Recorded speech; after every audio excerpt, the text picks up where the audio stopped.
ఇదే ఇంద్రవెల్లి స్తూపం. అడవి ఎరుపెక్కిన రోజుకు సాక్ష్యం.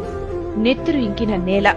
సర్కారు దాష్టికానికి నిలువెత్తు నిదర్శనం. 1981 ఏప్రిల్ 20 ఇంద్రవెల్లి రుధిర క్షేత్రమైన దినం. అమాయక గిరిజనుల గుండెలను తూటాలు చీల్చిన చీకటి రోజు.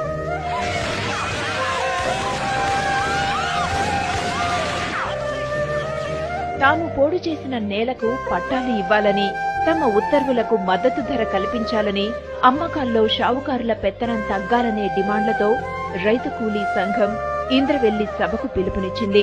గిరిజనుల నుంచి వస్తున్న స్పందన చూసి సభపై నిషేధం విధించారు పోలీసులు. కొండలు, గుట్టలు, వాగులు, వంకలు దాటుకుని ప్రవాహంలా ఇంద్రవెల్లి తొవ్వ తొక్కారు. అడ్డుకునేందుకు పోలీస్ బలగాలు అడవుల్లో దాగాయి. వేలాదిగా తరలివస్తున్న నిరాయుధులైన గిరిజనులపై తూటాల వర్షం కురిపించారు పోలీసులు. అంతే, పచ్చటి అడవి నెత్తురు